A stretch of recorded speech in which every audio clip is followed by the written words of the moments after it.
Indian secular ফ্রন্টে যাদবপুরের প্রার্থী নওশাদ সিদ্দিকী। এখনো আপনারা আমার কথা মনের কথা বুঝতে পারলেন না। আপনি বলুন, ইন্ডিয়ান সেকুলার ফ্রন্টের যাদবপুরের প্রার্থী আপনি, হাত তুলুন। কে কে আপনি প্রার্থী? কে কে প্রার্থী? হাত তুলুন। তুমি মালিক ভাই প্রার্থী নয়? একটু হাত তুলুন। ইন্ডিয়ান সেকুলার ফ্রন্টের যাদবপুরের প্রার্থী কারা?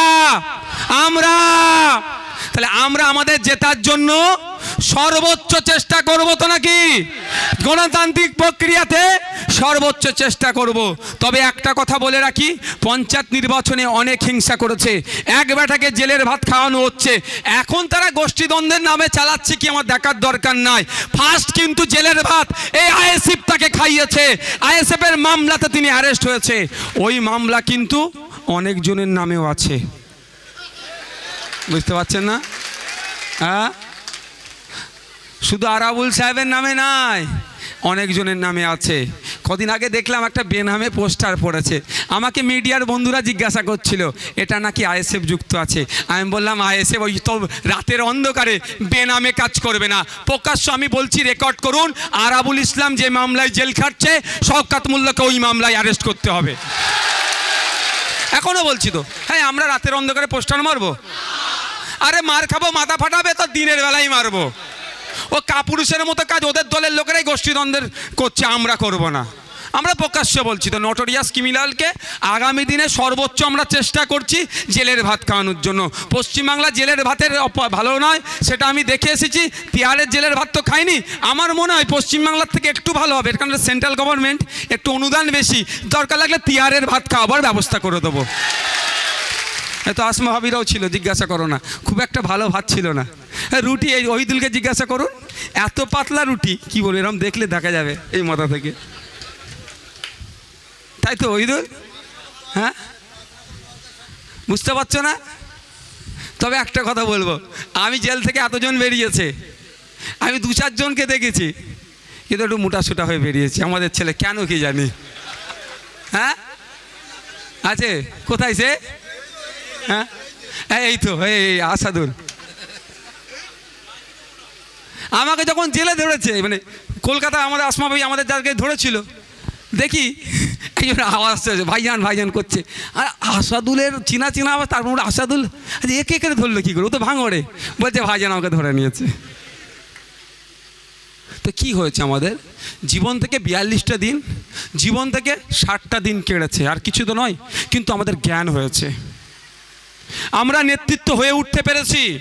আমি ধন্যবাদ জানাই মমতা ব্যানার্জিকে, তার ভাইপো অভিষেক ব্যানার্জিকে। তোমরা গটাপ করে আমাদের নামে মামলা দিয়েছিলে না, জীবনে জেলে যদি না যেতাম, পুলিশ কাস্টডিতে না থাকতাম, বারাইপুর জেলে যদি না যেতাম, জীবনের রাজনীতির একটা বড় অংশ আমাদের অসম্পূর্ণ থেকে যেত। আমি এই জায়গা থেকে ধন্যবাদ জানাই রাজনীতির জ্ঞান অর্জন করার জন্য।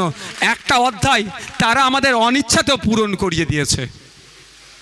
একটা ভয় লাগতো ভাই, এই জেল খাটবো জেল খাটবো, যাই বলি না কেন একটু মনে ভয় লাগতো, কী রে বাবা কিছুই নয়, ফোনটা শুধু পাওয়া যাবে না, তবে যদি মাল খরচ করতে পারেন, ওটা আমি বলবো না, আমি আইনের লোক তো, অন্যায় হচ্ছে ওটা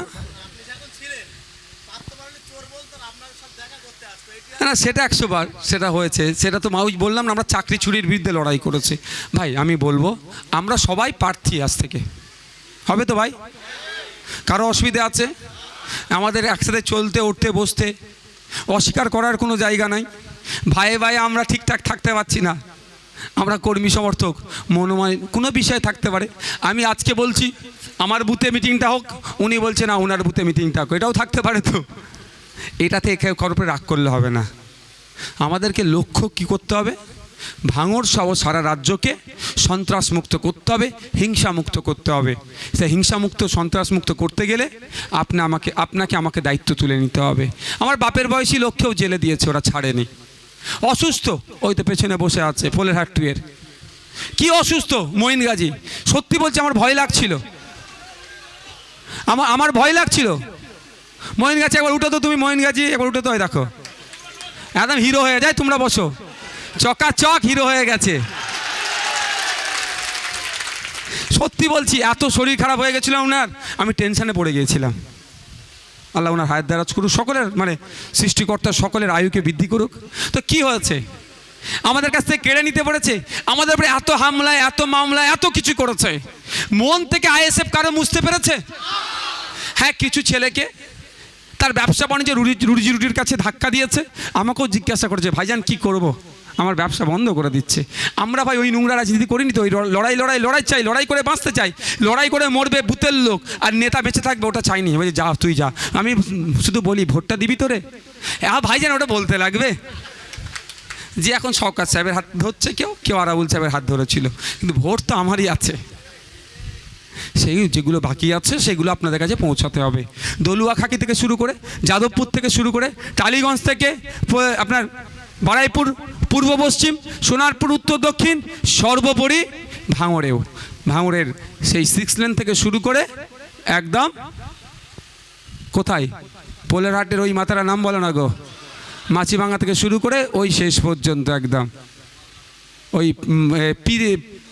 পাগলা পীর পর্যন্ত আমাদের সবটাই আমরা কি করব, আমাদের ভোট তো সব, সেটাকে গুছিয়ে আমাদের খামের মধ্যে দেব।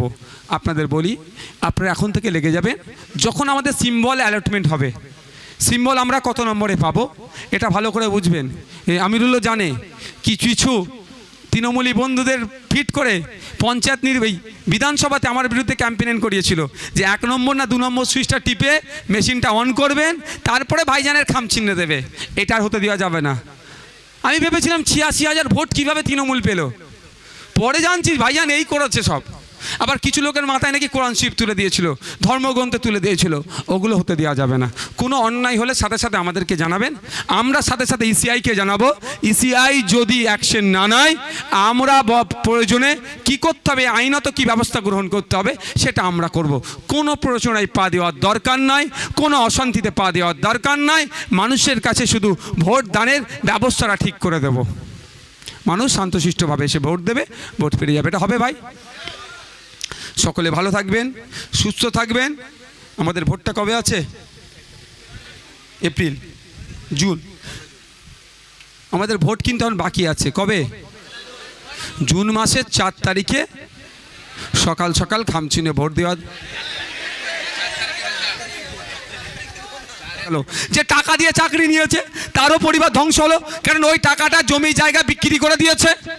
আর যার মেধার ভিত্তিতে তাকে আবার চান্স দেওয়া হবে বলেছে কোর্ট, কিন্তু সে তো আজকে সোশ্যালিজে তার যে সম্মান কিছুটা হলেও তো আঘাত লাগছে।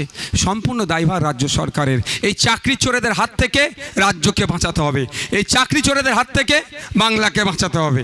আর এই চাকরি চোরেদের সাথে যারা যোগ্য সাথ দিচ্ছে কেন্দ্রের বিজেপি সরকার, তাদেরকেও আমাদেরকে পরাস্ত করতে হবে। এটা মাথায় আসছে তো ভাই? তাই আমি অনুরোধ করব আপনাদেরকে, আপনারা যে যার সম্মান অবশ্যই আছে, আমাদের যেমন এখানে মহিলা সদস্যরা আছেন, এদিকে আছেন দিদিরা আছেন, ভাইয়েরা আছেন, পঞ্চায়েত ভোটে বিধানসভাতে যেমন আমরা খেটেছি ঠিক তার থেকে বেশি আমাদের খাটতে হবে। আচ্ছা, আমি আপনাদের একটা কথা বলি, আমাদের এই যাদবপুরে ইন্ডিয়ান সেকুলার ফ্রন্টের প্রার্থী কজন একটু হাত তুলে বলবেন? ভুল হচ্ছে কিন্তু না, আমার মনের কথা আপনি বুঝতে পারলেন না।